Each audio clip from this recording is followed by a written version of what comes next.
Assalamualaikum warahmatullahi wabarakatuh. Shalom, Om Swastiastu, Namo Buddhaya, Salam Kebajikan. Bapak Ibu sekalian, selamat pagi dan selamat datang di Indonesia Energy and Engineering 2022 Series, the largest industrial gathering in energy engineering in Indonesia. Boleh tepuk tangan yang meriah baca-baca pada hari ini. Perkenalkan nama saya David dari Indo yang akan membuat acara sepanjang hari ini. Hadirin sekalian, sebelum kita mulai acara pada hari ini, saya mengundang untuk kita semua berdiri dan kita akan bersama-sama menyanyikan lagu kebangsaan Indonesia Raya.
Hadirin dipersilakan untuk duduk kembali.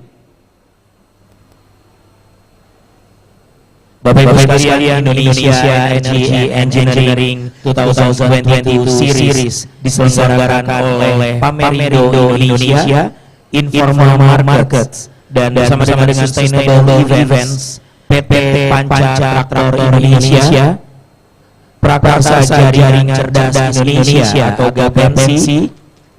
Boleh tepuk tangan yang meriah.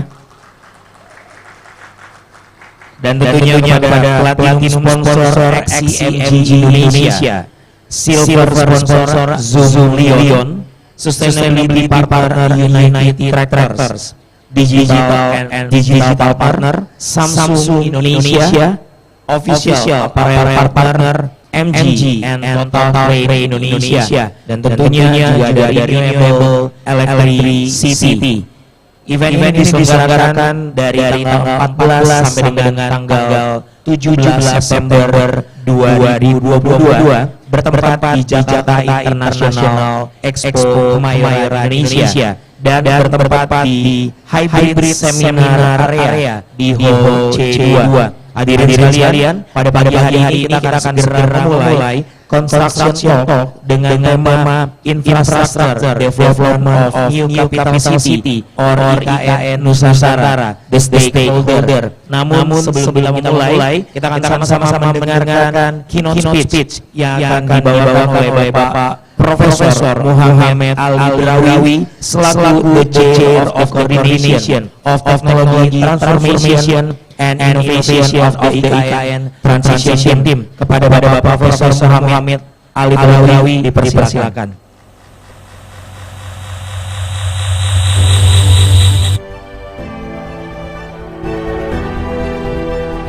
Baik, hadirin sekalian, sebelum dimulai keynote speech dari Bapak Muhammad Al-Ibrawi, kita akan sama-sama mengucapkan selamat Bapak atas terpilihnya Bapak Profesor Muhammad Al-Ibrawi sebagai Ketua Umum DPP Asosiasi Dosen Indonesia atau ADI periode 2022 sampai dengan 2026. Sekali lagi boleh tangan ya.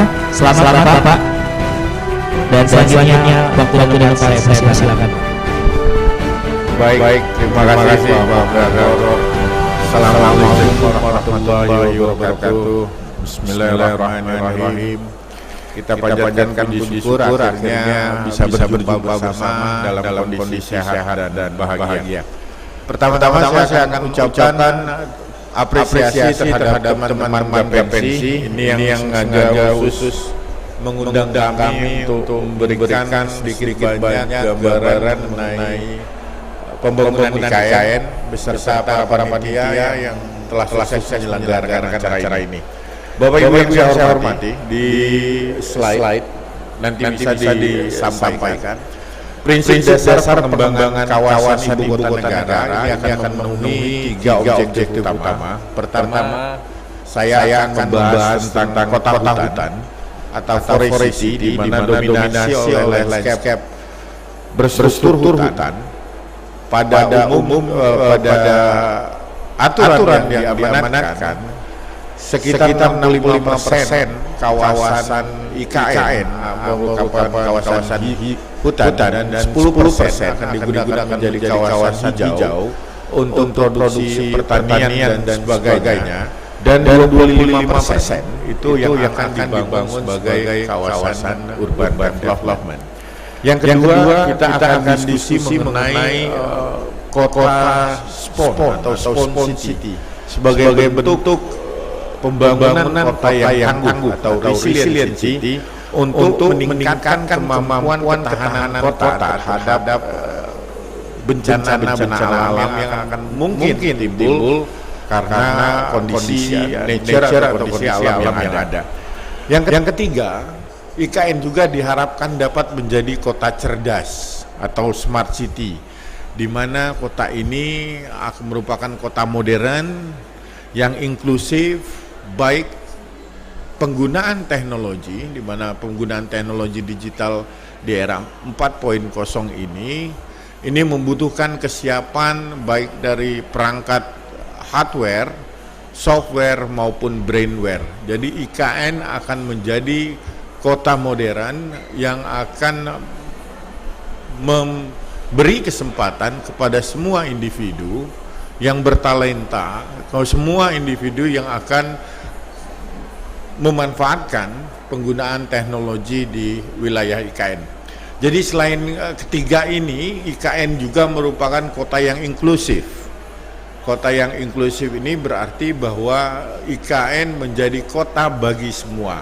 Jadi bagi semua strata sosial dan bagi semua ras, semua suku untuk bersama-sama hidup dalam bhinneka keberagaman, untuk bersama-sama membangun sebuah kota modern yang sustainable dan berkelanjutan.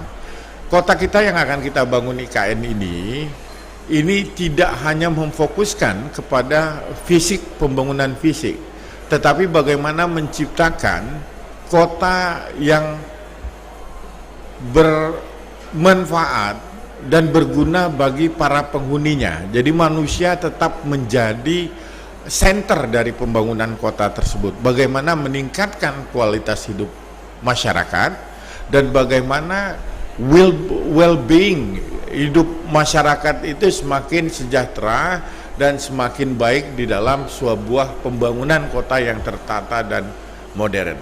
Untuk smart city ada beberapa hal, kebetulan ini bidang kami di IKN untuk transformasi teknologi dan inovasi. IKN Smart City ini akan menggunakan pemanfaatan teknologi digital, baik mulai dari digital twin, kemudian masuk kepada sensor-sensor di Internet of Things, kemudian pemanfaatan machine learning, artificial intelligence, dan berbagai teknologi digital ini untuk menghasilkan berbagai kecerdasan sektoral, baik nanti ada smart transportation, smart energy, bahkan ke smart governance. Bayangkan sekarang bagaimana kalau seandainya ada deteksi early warning system, peringatan dini. Ini yang akan masuk kepada aplikasi para penghuni di IKN jikalau nanti akan terjadi diidentifikasi akan ada bencana. Bagaimana kemudian super apps digunakan untuk memudahkan kegiatan ekonomi, interaksi sosial dan sebagainya. Jadi IKN menjadi sebuah smart city. Nah, ini yang kita bayangkan, kita gambarkan sebagai sarana prasarana smart city untuk IKN. Jadi pertama dari pasif infrastrukturnya ini telah akan dibangun dalam bentuk multi utility tunnel, di mana nanti kebutuhan utilitas baik dari energi, fiber optik, saluran air dan sebagainya ini dalam satu tunnel, sehingga ini akan lebih mengefektifkan dan mengefisienkan pekerjaan-pekerjaan antar sektoral. Kemudian di level aktif infrastruktur kita punya command center dan data center, dan di layer paling atas dengan smart application, berbagai aplikasi untuk smart living, ekonomi, dan ke smart environment. Smart mobility di IKN untuk saat ini memang kita sudah lihat bagaimana autonomous driverless car sekarang sedang diuji cobakan di Tangerang. Ini akan juga digunakan nanti di wilayah IKN, dan saat ini juga kita sudah melakukan berbagai pertemuan intensif dengan para pihak, termasuk salah satu teknologi provider pada sektor air mobility.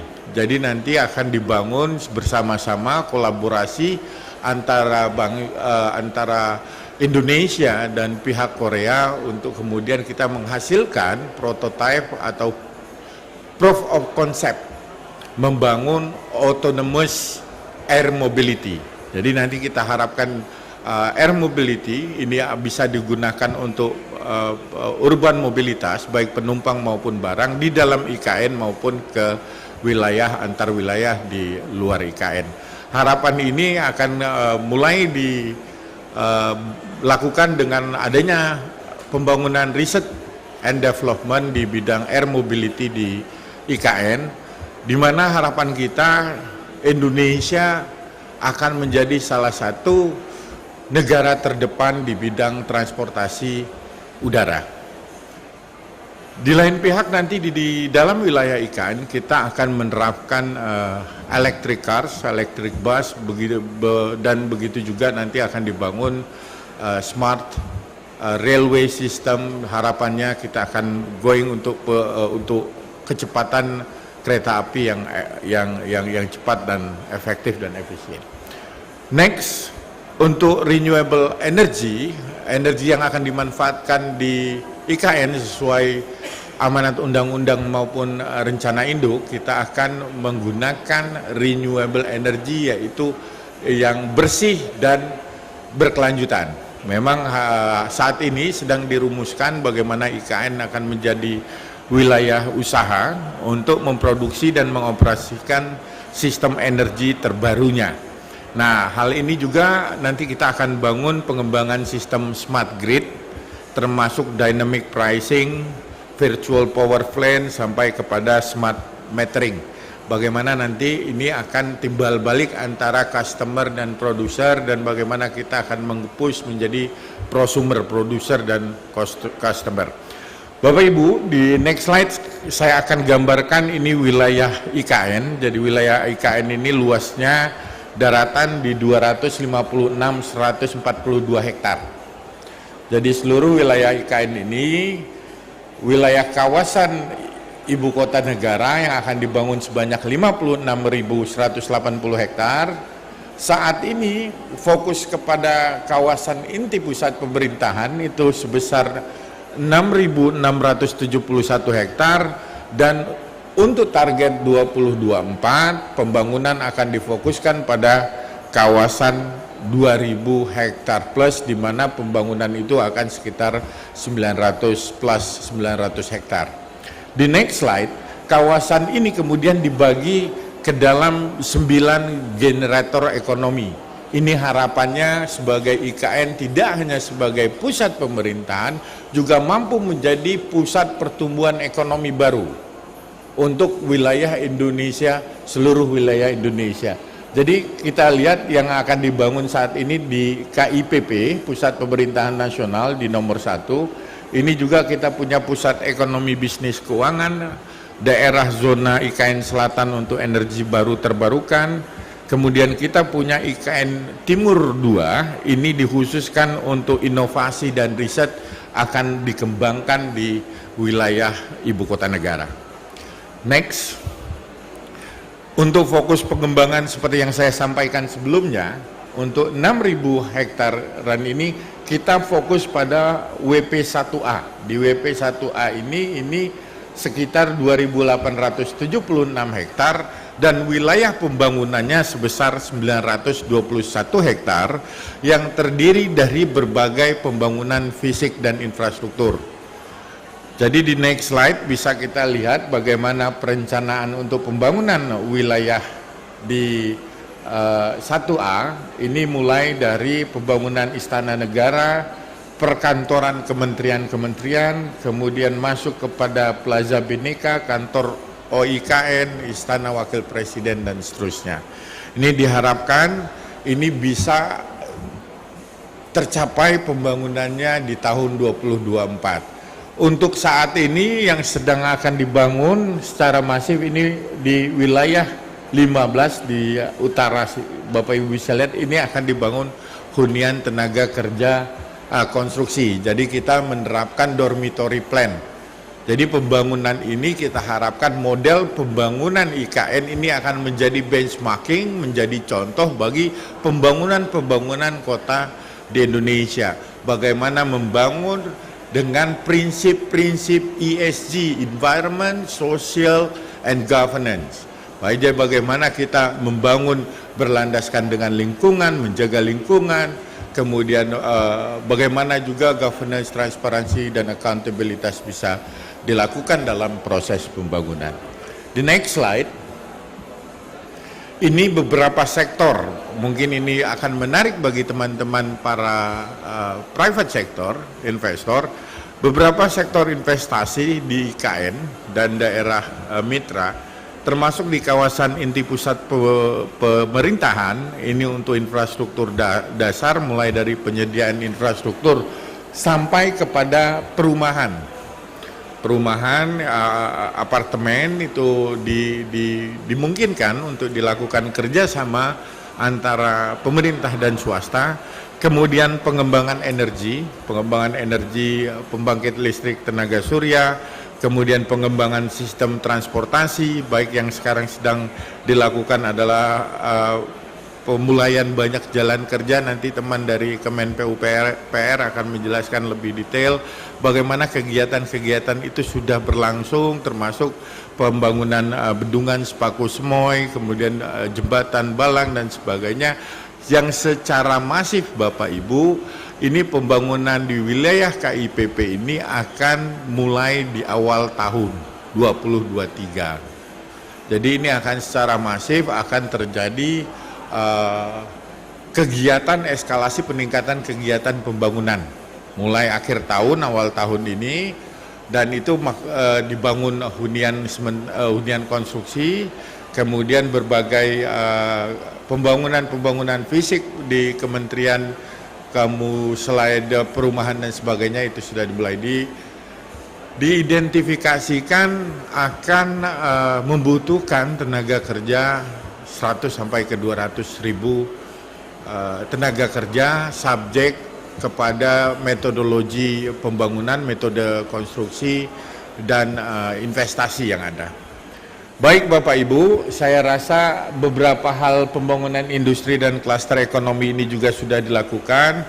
Kami sendiri di kantor OIKN memang telah menerima banyak sekali letter of interest dan pertemuan-pertemuan yang secara rutin dilakukan kepada investor nasional maupun internasional. Untuk bidang teknologi transformasi sendiri kami sudah berdiskusi, menerima audiens dari teman-teman teknologi provider seperti dari Google, Microsoft, Amazon, Honeywell dan semua banyak investor dan provider luar negeri maupun dalam negeri itu yang sudah berjumpa dan melakukan audiensi untuk bagaimana turut serta di dalam pembangunan IKN. Jadi 3 faktor penting yang akan kita lakukan dalam proses pembangunan IKN ini. Satu, membangun hardware-nya, sarana prasarana fisiknya. Yang kedua, membangun software-nya, semua sistem karena akan menjadi smart system, dia membutuhkan software, aplikasi dan sebagainya. Dan ketiga, membangun brainware-nya. Jadi membangun peningkatan reskilling, upskilling SDM Indonesia untuk catching up dengan teknologi dan bagaimana memanfaatkan teknologi ini, bahkan melakukan inovasi pemanfaatan dan penggunaan teknologi untuk bisa diterapkan di IKN. Jadi harapan kita bersama, IKN ini akan tidak hanya menjadi generator ekonomi, tapi menjadi bangkitnya proses teknologi di Indonesia. Dengan itu saya ucapkan terima kasih. Wassalamualaikum warahmatullahi wabarakatuh. Sekali lagi tepuk tangan untuk Bapak Hamid Ali Brawi, selaku Chair of Coordination of Technology Transformation and Innovation of the IKN Transition Team. Terima kasih Bapak, dipersilakan kembali tempat. Dan sekali lagi ucapkan selamat untuk jabat-jabat sebagai Ketua Umum DPP Asosiasi Dosen Indonesia. Semoga sukses dan amanah Bapak. Baik, hadirin sekalian, sesaat lagi kita akan segera mulai seminar di pagi hari yang tadi sudah disampaikan keynote speech dari Bapak Hamid Ali Brawi. Dan juga jangan lupa di siang hari nanti setelah lepas salat Jumat akan ada sesi yang kedua, yaitu program di hybrid seminar area Hall C2. Dan untuk pagi hari ini construction talk dengan tema Infrastructure Development of New Capital City or IKN Nusantara, the stakeholder. Dan Indonesia Energy and Engineering 2022 series diselenggarakan dari tanggal 14 sampai dengan 17 September 2022 bertempat di Jakarta International Expo Kemayoran Indonesia, dan tentunya diselenggarakan oleh Pamerindo Indonesia juga Informa Markets. Hadirin sekalian, kita akan segera memulai, dan untuk seminar pada pagi hari ini akan dipimpin langsung oleh moderator yang juga selaku Wakil Sekjen Gapensi. Beri tepuk tangan yang meriah untuk Bapak Dandung S. Harninto, dipersilakan.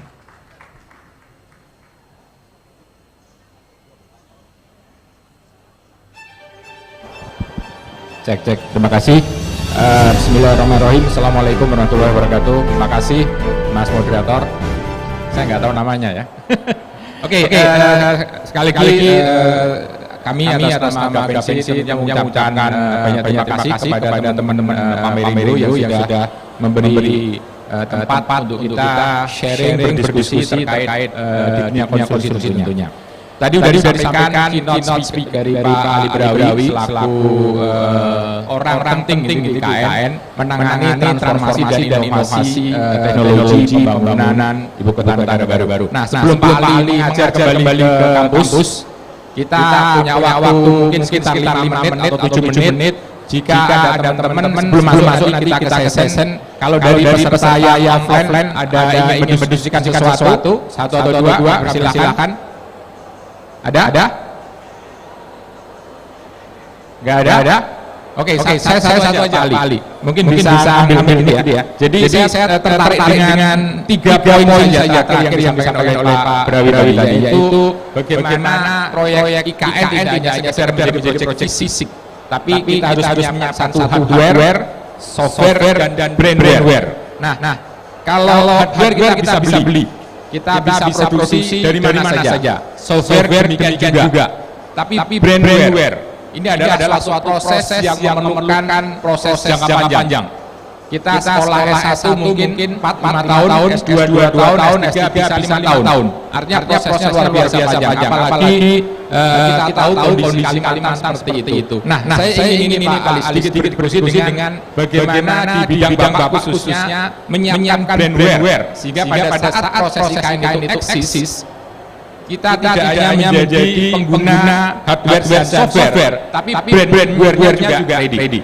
Itu aja Pak Ali, pertanyaan yang saya pikir cukup menjadi orang banyak sebenarnya. Silakan. Baik. Terima kasih Mas Dandung. Ini saya udah wanti-wanti pada sebelumnya Mas Waswan dan Dandung. Pertanyaannya jangan berat-berat. Jadi baik-baik memang pertama bahwa kota ini akan dibangun sebagai kota modern. Artinya apa teman-teman, teknologi akan banyak dimanfaatkan dan digunakan. Dan disinilah perlunya transfer knowledge, transfer teknologi.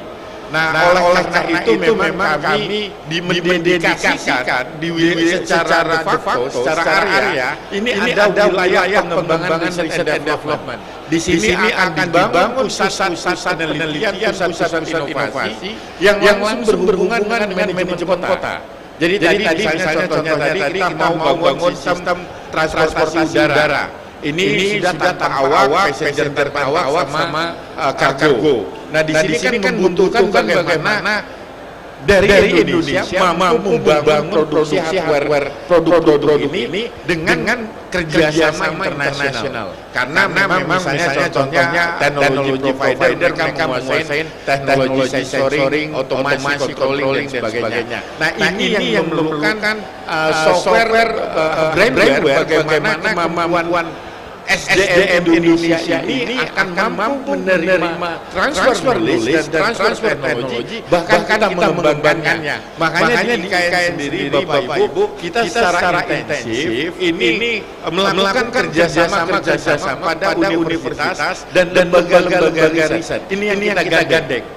Bagaimana kemudian nanti kalau ada yang kita lihat opportunity bahwa ini teknologi advanced technology ini mampu dikembangkan dan dimanfaatkan oleh bangsa kita. Jadi ini yang kita harapkan bahwa nanti kita tidak bangun fisik saja, tapi kita juga bangun peradaban dan kemajuan teknologi untuk Indonesia. Begitu Mas Dandung. Oke, terima kasih Pak Ali, luar biasa. Thank you, terima kasih kepada Pak Librawi yang telah meluangkan waktu. Sebelum kita masuk session, ada sesuatu buat Librawi? Souvenir ya, Mas Moderator? Oh, enggak ada.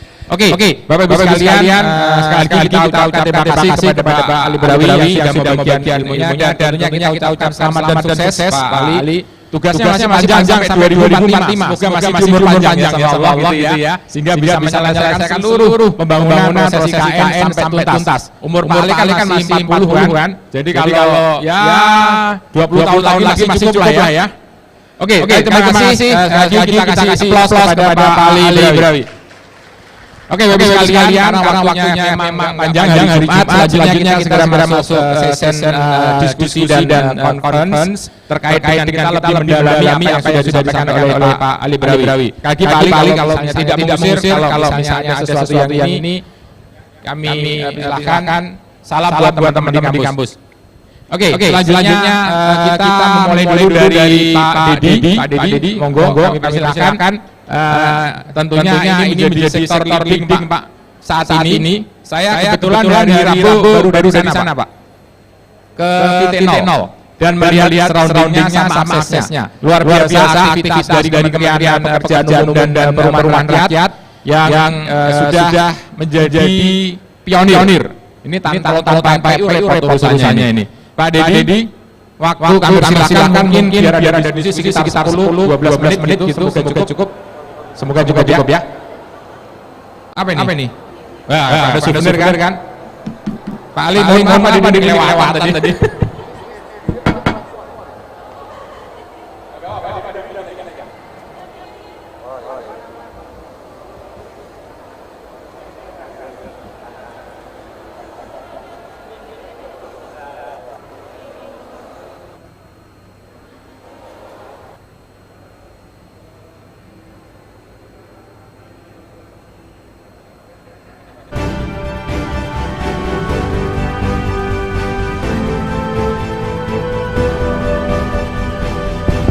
Kita satu-satu kemudian nanti diskusi.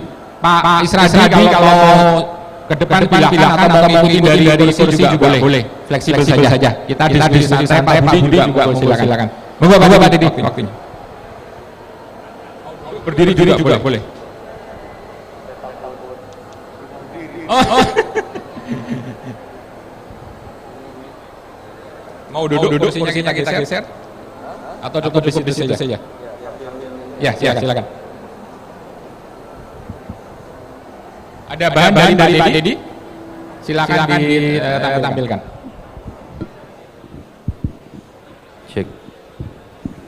Baik, terima kasih Pak Dandung. Assalamualaikum warahmatullahi wabarakatuh. Selamat pagi, salam sejahtera untuk kita semua. Saya Dedi Natrifa Rizal, Direktur Kompetensi dan Produktivitas Konstruksi dari Ditjen Bina Konstruksi Kementerian PUPR. Kali ini kami diundang oleh Pak Dandung ini. Makasih Pak, tiga pensi Pak, bukan saya Pak. Terima kasih juga kepada KMC. Ingin sharing informasi terkait dengan pembinaan tenaga kerja konstruksi dalam rangka pembangunan infrastruktur di ibu kota negara. Jadi kita ini sekarang sedang fokus gitu Pak ya, sedang memprioritaskan juga terhadap pelaksanaan pembangunan di ibu kota negara Nusantara.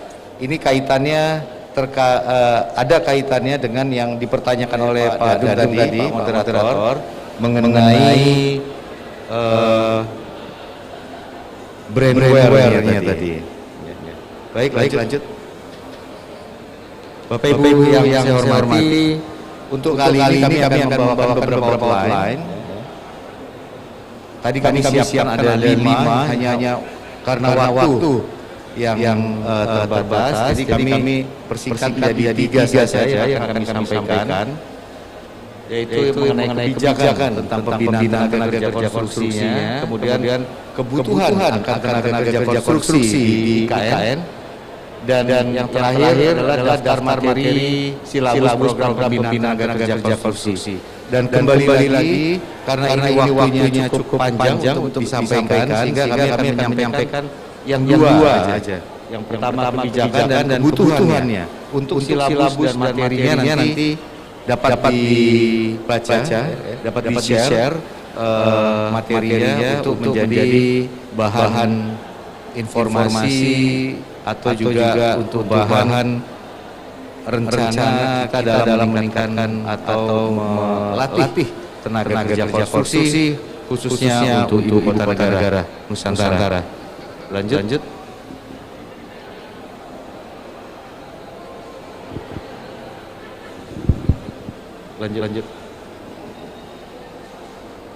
Nah, awal atau landasan dari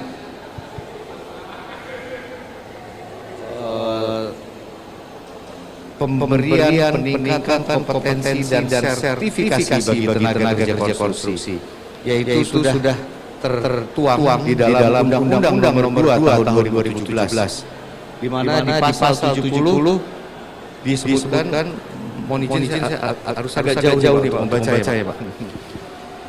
Setiap tenaga kerja yang bekerja di bidang konstruksi wajib memiliki sertifikat kompetensi kerja. Ini sudah tertuang di dalam Undang-Undang Nomor 2 Tahun 2017. Kemudian setiap pengguna atau penyedia jasanya wajib mempekerjakan tenaga kerja konstruksi yang memiliki sertifikat kompetensi kerja. Kemudian di pasal-pasal selanjutnya ada juga sanksinya.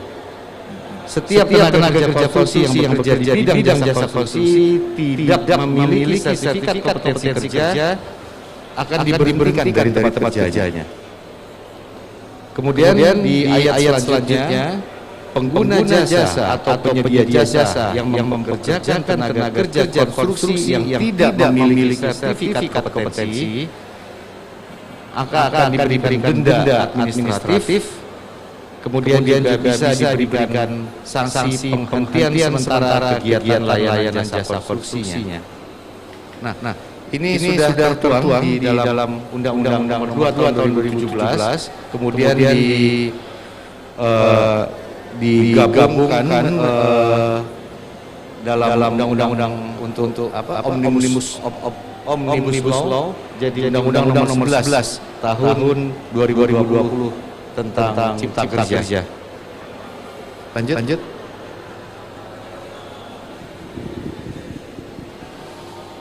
Nah, Bapak Ibu sekalian, dari Undang-Undang Nomor 2 tahun 2017 ini sebagai aturan pelaksanaannya telah ditetapkan peraturan pemerintah Nomor 14 tahun 2021. Ini cukup banyak bahannya, cukup drastis gitu ya. Karena yang semula klasifikasi tenaga kerja konstruksi itu hanya ada 5. Namun saat ini berdasarkan peraturan pemerintah Nomor 14 menjadi 8, yaitu bidang arsitektur, bidang sipil, bidang mekanikal, tata lingkungan, arsitektur lanskap, iluminasi dan desain interior, perencanaan wilayah kota, sains dan rekayasa teknik, dan juga manajemen pelaksanaan. Nah, dari ke-8 klasifikasi ini berdampak kepada subklas dan jabatan kerja yang akan ditetapkan kemudian. Oke, lanjut. Nah, ini perubahan subklasifikasi yang telah mengikuti klasifikasi berdasarkan peraturan pemerintah Nomor 14. Yaitu klasifikasi arsitektur, subklasinya masih arsitektural, kemudian sipil menjadi gedung, material, jalan, jembatan, landasan udara, terowongan, bendungan dan bendung, irigasi rawa, sungai, pantai, air tanah, air baku, bangunan air minum, bangunan air limbah, bangunan sampahan, drainase perkotaan, geoteknik, fondasi dan selebihnya. Ini nanti bisa Bapak Ibu baca sebagai dasar untuk peningkatan kompetensi dan sertifikasinya. Lanjut. Nah, terkait perubahan klasifikasi dan subklasifikasi ini juga berdampak kepada kualifikasinya atau jenjangnya, di mana pada aturan yang terdahulu jenjang untuk tenaga kerja konstruksi itu hanya ada 6, yaitu 3 di terampil dan 3 di ahli. Terampil kelas 1, 2, 3, ahli, muda, madya, utama. Nah, saat ini dibagi menjadi 9, di mana yang terampil yang tadinya 3 di-spread dibagi menjadi 6. Menjadi operator jenjang 1, jenjang 2, jenjang 3, teknis analis jenjang 4, 5, 6. Untuk yang ahli masih tetap. Tetapi penamanya adalah ahli jenjang 7, ahli jenjang 8, dan ahli jenjang 9. Ini adalah persyaratannya sudah terlampir di dalam peraturan pemerintah Nomor 14 tahun 2021. Lanjut. Nah, next sampai lengkap. Bapak Ibu sekalian, untuk pembangunan infrastruktur di IKN, Kementerian PUPR ini merencanakan terkait dengan pembangunan di Ibu Kota Negara Nusantara dengan alokasi anggaran. Untuk sementara ini sudah dialokasikan anggaran untuk 2022, 2023 dan 2024. Untuk khusus yang 2024 ini masih perencanaan ya. Nah, untuk apa saja? Untuk tahun 2022 itu 4,7 triliun. Kemudian untuk tahun 2023 20,48 triliun. Untuk 2024 18,18 triliun. Ini adalah untuk pembangunan awal atau kebutuhan minimal menjalankan pemerintahan di Ibu Kota Negara Nusantara. Sehingga untuk yang selebihnya ini akan direncanakan dengan investasi, dengan KPBU atau dengan tambahan dari APBN. diharapkan dengan terbangunnya konstruksi dasar ini, kebutuhan dasar ini diharapkan dapat tumbuh wilayah sekitarnya dan bertumbuh wilayah IKN-nya. Lanjut.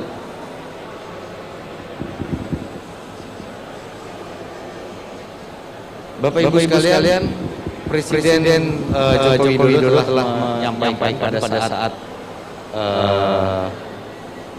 pada saat setelah mengusulkan dan disetujui undang-undang tentang ibu kota negara, yaitu menyampaikan bahwa IKN akan memiliki konsep area hijau dengan transportasi publik tadi telah disampaikan oleh Pak Brawi. Kemudian juga akan mengembangkan fasilitas jalan kaki, sepeda, kendaraan listrik berbasis baterai, dan juga otonomus untuk angkutan bus. Kemudian juga menekankan bahwa konsep pembangunan IKN ini akan berupa smart city, smart forest city, sehingga akan menjauhnya dan hutannya yang dikelola dengan teknologi modern. Ini yang tadi disampaikan oleh Pak Brawi bahwa pembangunan ibu kota negara ini selain metode pembangunannya, tapi juga bentuk fisik konstruksinya akan menjadi contoh. Ini akan menjadi pilot project untuk pembangunan Indonesia ke depan. Lanjut. Selain daripada itu, Presiden juga telah menyampaikan mengenai keterlibatannya masyarakat lokal, khususnya lokal di lokasi rencana ibu kota negara, kemudian juga lokasi di Kalimantan Timur sampai dengan seluruh Kalimantan. Karena Presiden meminta untuk adanya keterlibatan putra daerah dalam badan otorita ibu kota negara.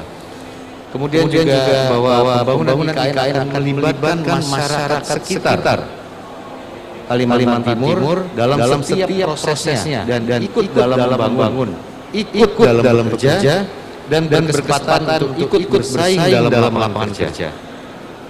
Kemudian pemerintah juga akan membuat kebijakan afirmasi untuk warga lokal di IKN.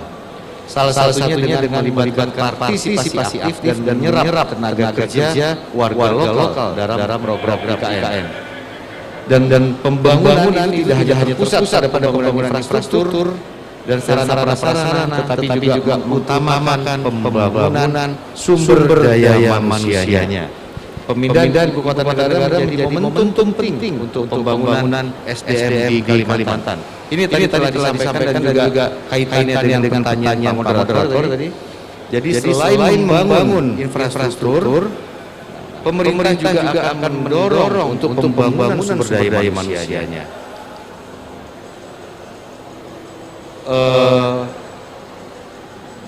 Presiden Joko Widodo juga sempat mengeluarkan instruksi, saya lupa nomor presnya itu, bahwa untuk pembangunan di IKN ini diharapkan semua tenaga kerja konstruksinya kompeten. Kompeten itu dibuktikan dengan sertifikasi kompetensi.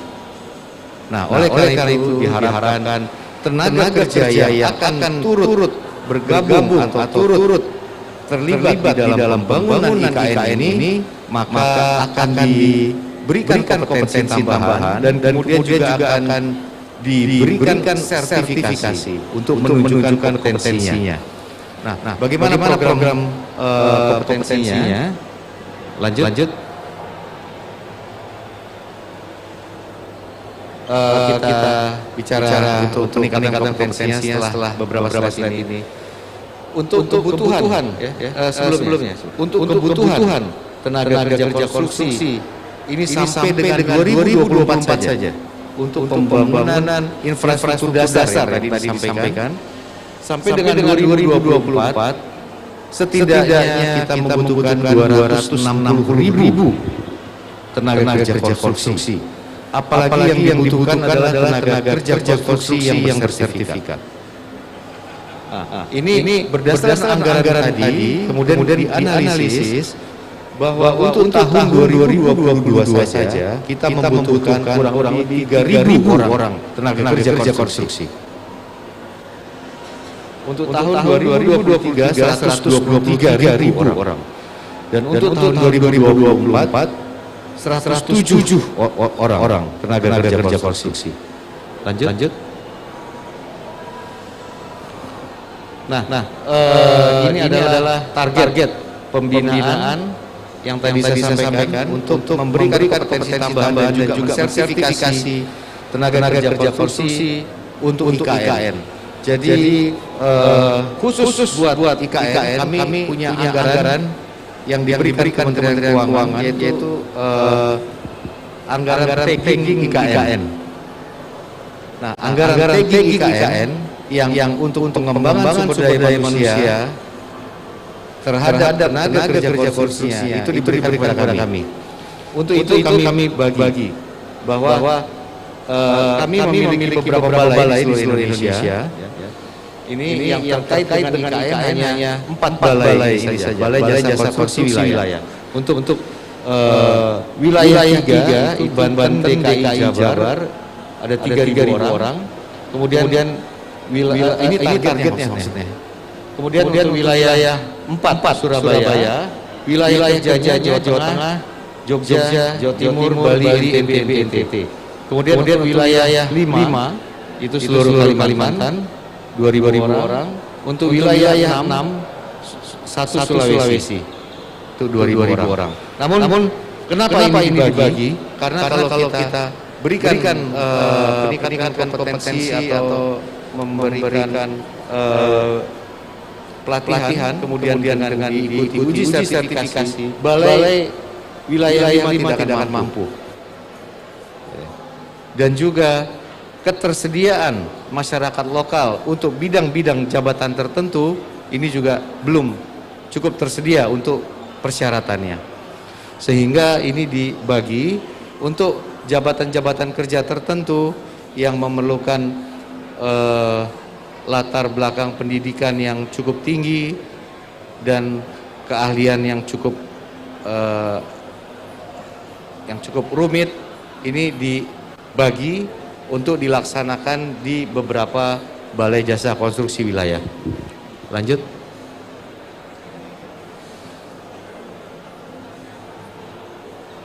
Ini untuk tahun 2023 ya. Yang tadi tahun 2022. Untuk tahun 2023 kami diberikan anggaran yang khusus untuk mendukung pembangunan IKN 8.500 orang. Untuk diberikan pelatihan dan juga sertifikasi kompetensi kerja. Lanjut. Ini adalah data yang kami miliki berdasarkan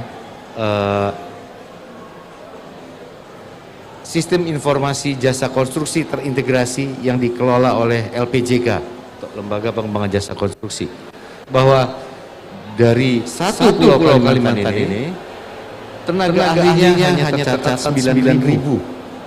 9.676 orang.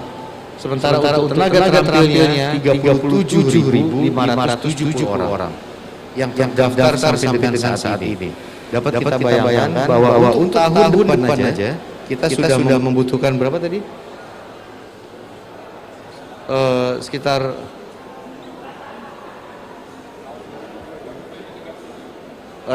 untuk 2023 tadi 120.000.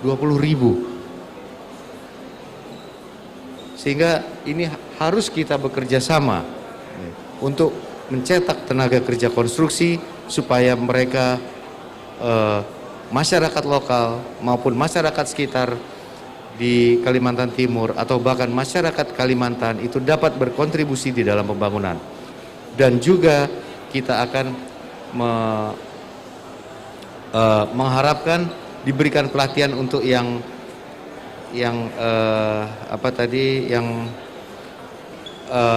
syarat pendidikannya agak agak tinggi, gitu, agak tinggi, dan juga jabatan kerjanya yang membutuhkan sedikit kerumitan, maka akan dibantu dicetak oleh balai-balai yang tadi, yang 4. Ada Balai Jakarta, Balai Surabaya, dan Balai Sulawesi.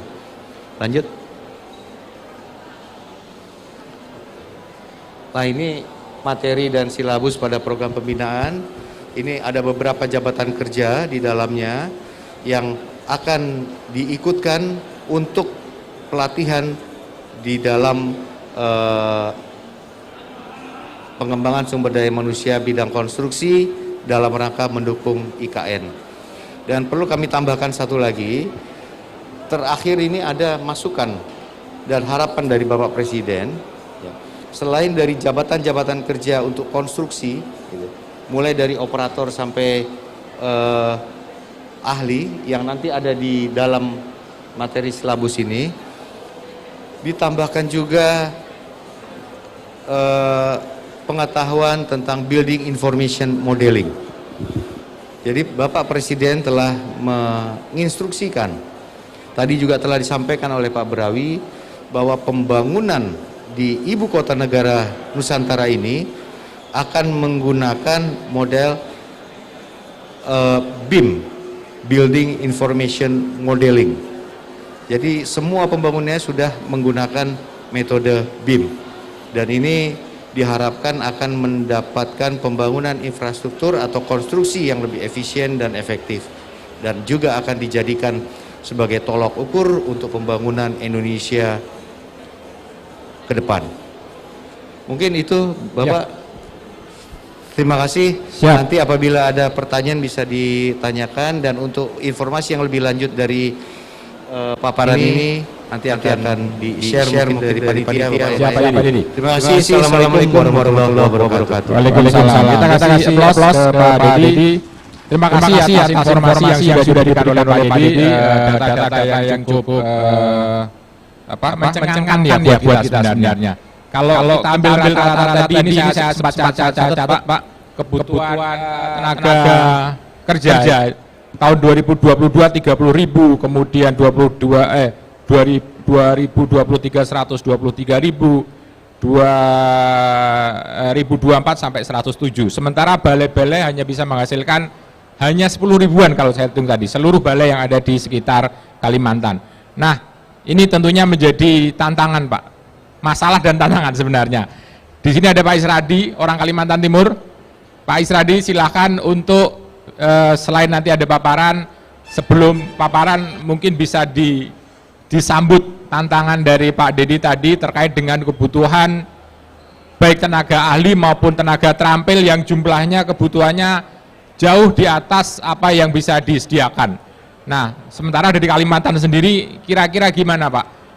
Jangan sampai nanti Bapak hanya jadi penonton gitu ya, karena yang bangun tidak kita, karena Pak tenaga yang bersertifikat jauh dari kata cukup. Silakan Pak Isradi sekitar mungkin 10-12 menit nanti dilanjutkan diskusi. Silakan Pak Isradi.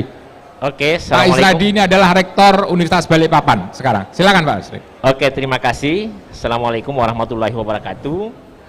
Nah, karena hari ini hari Jumat dan paparan sudah disampaikan oleh Pak Berawi, Prof. Berawi, kemudian Pak Direktur, saya akan melengkapi aja apa yang disampaikan.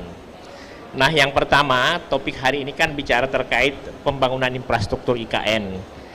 Tadi sudah disampaikan sama Prof. Berawi bahwa IKN sudah punya visi.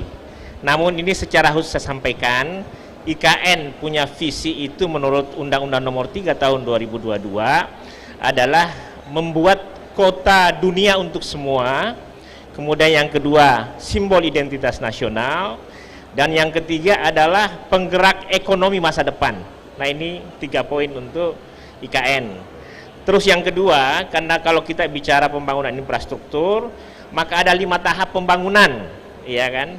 Tahap pertama 2022-2024, tahap 2 2025-2029, tahap 3 2030-2034, tahap 4 2035-2039, tahap 5 adalah 2040-2045.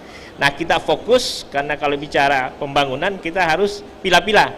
pembangunan infrastruktur 2022-2024. Untuk di IKN, saya kebetulan juga selain sebagai rektor, saya juga anggota tim ahli, tim transisi IKN, yang memang mengawal IKN ini sejak menjadi Sekjen Dekan Teknik Indonesia dan Ketua Persatuan Insinyur Indonesia Kaltim.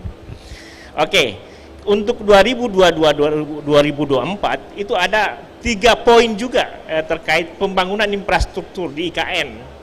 Yang pertama, membangun infrastruktur dasar termasuk Istana Presiden dan kemudian menteri-menteri, kemudian ASN dan lain-lain. Terus yang kedua, membangun kota, ya. Yang ketiga adalah menggerakkan ekonomi. Nah, itu untuk 2022-2024. Ya kan. Nah, apa yang dilakukan untuk menyambut ini? Karena suka atau tidak suka, secara hukum, secara ekonomi, secara politik, secara lingkungan, dan semuanya IKN itu selesai. Semua keluhan-keluhan sudah ada jawabannya. Oke. Nah, karena IKN sudah dibangun, kami kebetulan di tim ahli yang memang tiap hari mengikuti. Nah, yang pertama dilakukan bahwa selain memperhatikan pembangunan infrastruktur, yang diperhatikan juga adalah pembangunan atau masalah sosial kemasyarakatan.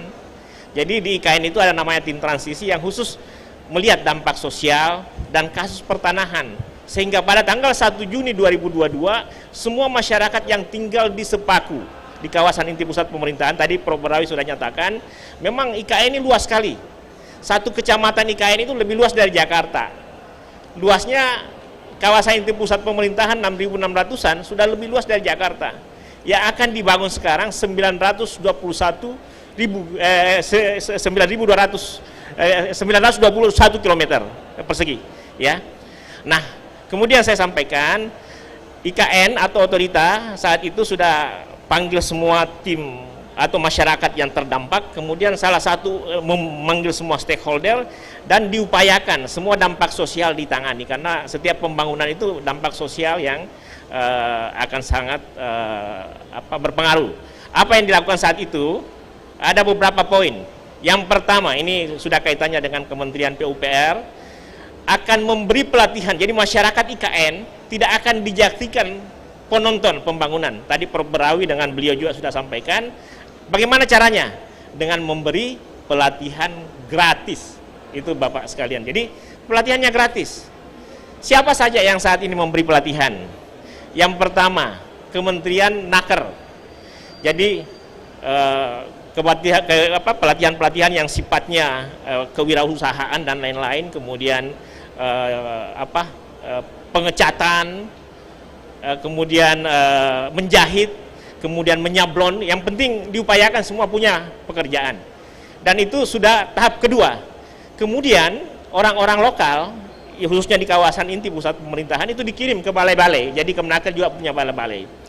Yang kedua, Kementerian PUPR yang memang kalau kita di otorita itu menjadikan mereka itu sebagai garda terdepan dalam pembangunan IKN, ya kan. Nah, apa yang dilakukan Kementerian PUPR juga sudah melakukan pelatihan, ya. Yang kemudian untuk Kalimantan Timur itu sekitar 800-an orang yang dilibatkan untuk yang baru-baru yang lalu. Nah, 800 orang itu kalau dilihat dari data itu belum mencukupi. Ya hanya saya, kebetulan beliau ada, tadi sempat ngobrol-ngobrol. Ya kan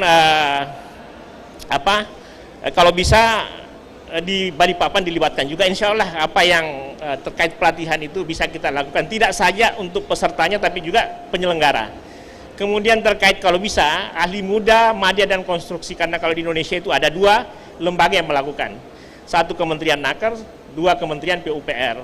Yang pasti dalam setiap pembangunan infrastruktur itu dipastikan pengawasan pembangunan itu tidak melupakan ahli K3 muda, kemudian media, kemudian utama untuk konstruksi. Kalau untuk konteks IKN pastilah ahli K3 utama, ya kan.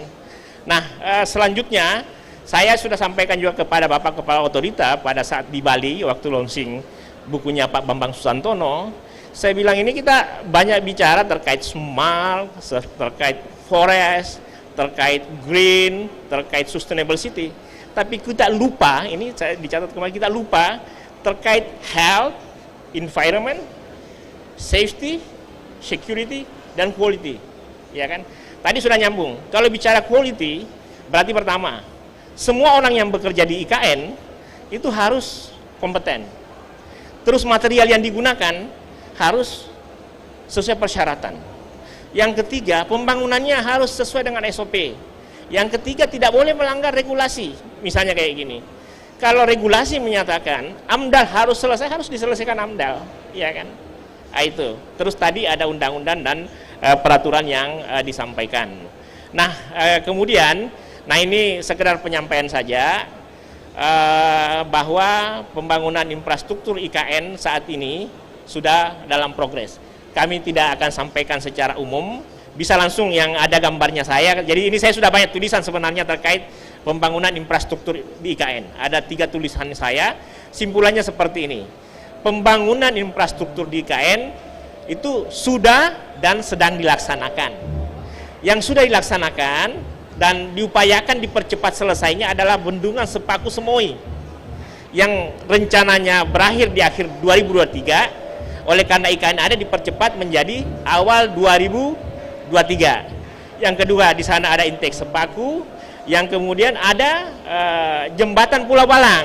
Semua ini dibangun sebelum IKN dibahas. Hanya setelah ada IKN ini menjadi dipercepat, ya. Terus hanya masalahnya kalau khusus Pulau Balang itu harus ada pembebasan lahan di kawasan akses dari Balikpapan. Kalau saya tidak salah sekitar 300 sampai 400 miliar. Oke, saya lanjut lagi. Nah, dengan keberadaan IKN ini seperti kita ketahui bersama, tanggal 30 Agustus kemarin itu sudah ada pembangunan yang biayanya sekitar 5,3 triliun. Jadi dengan demikian ini untuk kita semua ini mesti sudah harus terlibat dalam pembangunan infrastruktur IKN. Nah, pertanyaannya, karena ini kan ada target nih, ada target. Saya kebetulan pernah hadir di salah satu rapat yang di otorita. Salah satu itu kan ini waktunya sekarang 2 tahun. Terus melibatkan apa istilahnya developer yang apakah dalam dan luar negeri. Nah, pertanyaannya, apakah misalnya kalau dalam negeri, apakah ada yang punya mampu, misalnya ada perusahaan atau ada lembaga atau ada di pengembang yang bisa membangun misalnya 3 lantai per hari, misalnya kalau misalnya terkait target yang akan dicapai, karena itu tantangannya. Dengan demikian itu perlu dikaji secara mendalam. Yang pasti saya sependapat dengan kepala otorita, kita akan menjadikan IKN ini proyek pilot untuk bekerja secara bersih, ya kan? Di IKN tidak boleh ada KKN. Itu kita punya. Jadi apakah kita masyarakat lokal atau siapapun, kita harus komit bahwa semuanya harus berdasarkan aturan, ya kan? Dan karena kita bercita-cita kota dunia untuk semua, jadi kota dunia untuk semua itu, Balikpapan itu, Kaltim itu, kalau misalnya sekarang, kalau data 2019 hutannya sebanyak 54%, itu setelah IKN itu akan menjadi 70%, ya kan? Nah, itu yang sebagai pengantar diskusi saja. Nah, yang pasti saat ini kalau bicara progres pembangunan IKN sudah dan sedang berjalan. Tinggal upayanya bagaimana itu selesai. Akan tetapi tidak boleh dilupakan aspek kesehatan, keselamatan kerja, dan lain-lain. Yang kedua, bahwa Jakarta itu banjir. Pembangunan infrastruktur itu harus dikerjakan sudah mencegah banjir. Mencegah banjir seperti apa? Bisa saja karena di Kalimantan itu tidak ada musim, hampir setiap hari jatuh hujan. Gedung yang dibangun sekarang itu sudah berbasis, sudah ada talang hujan, sudah harus menyimpan air hujan. Karena itu bisa mengurangi banjir, bisa juga untuk cadangan. Karena ada yang ngomong seperti ini sama saya. Dia bilang, Pak Isradi, kalau tidak kehabisan air di IKN, ludahi muka saya. Itu jadi tantangan tersendiri sehingga membutuhkan penelitian semua. Terus yang kedua, bahwa tidak boleh ada polusi. Pembangunan akses jalan atau infrastruktur jalan itu yang dipertimbangkan. Jangan berpikir juga kayak jalannya banyak, mobil banyak. Usahakan transportasi massal. Transportasi massal, tanpa pembangunan transportasi massal berupa jalan yang direncanakan, itu akan tetap macet. Itu saja yang saya sampaikan dulu karena waktu kita terbatas. Kita akan diskusi. Assalamualaikum warahmatullahi wabarakatuh. Waalaikumsalam warahmatullahi wabarakatuh. Wah, ini kita kayak ini ya, kayak jak jazz. Di sini main, di sana main gitu ya. Tinggal penontonnya milih yang mana. Pak Isradi, terima kasih. Tambahan ya, beberapa hal yang perlu saya catat terkait dengan tidak hanya bagaimana kita punya infrastruktur, tapi juga bagaimana cara membangunnya. Nah ini penting Pak, karena terkait dengan safety, health, kemudian tidak ada KKN, tentunya ini menjadi catatan penting. Jangan sampai dalam saat proses pembangunnya justru ujung-ujungnya banyak yang bersekolah, gitu ya Pak Isradi ya. Pak Isradi lagi sibuk nih soalnya. Jadi jangan sampai nanti pada saat selesai pembangunan justru banyak yang bersekolah di Guntur atau di mana gitu ya. Nah ini tentunya harus kehati-hatian, membangun sejak awal, di setup dengan bersih, dengan cara yang baik. Oke, sekali lagi terima kasih. Kita kasih aplaus buat Pak Isradi selaku putra lokal Kalimantan Timur. Tentunya tidak boleh hanya jadi penonton. Tadi sudah disampaikan penekanan, pelatihan-pelatihan yang dilakukan, terus dilakukan ya Pak Isradi ya, baik dari Kementerian PUPR, dari Kemenaker. Tapi kalau saya lihat angkanya nggak cukup Pak, nggak cukup. Jadi memang harus didukung dan disupport oleh semua pihak, termasuk Gapensi juga, termasuk PII-nya Bapak gitu kan, sehingga ini kontribusi semua pihak, sehingga benar-benar apa yang kita kerjakan di IKN adalah dikerjakan oleh kita sendiri. Nah selanjutnya di sini ada Mas Budi. Mas Budi ini mentor saya, sahabat saya di Gapensi, selaku pelaku jasa konstruksi, tentunya punya harapan dan ekspektasi gitu ya. Sama seperti teman-teman Kalimantan, apakah sebagai pelaku Pak Dedi, kami di Gapensi banyak badan usaha, hampir sekarang 15.000 anggota dan rata-rata kecil. Hampir 84-85% adalah pengusaha kecil. Nah bagaimana opportunity-nya dan sebagainya, mungkin Mas Budi juga bisa memberi penekanan nanti supaya apa yang kita lakukan di IKN nanti benar-benar merupakan proses dan kerja bersama. Nah sebelum Mas Budi memberikan paparannya, ada sedikit tayangan, dipersilakan.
Udah, jangan banyak-banyak, sudah stop.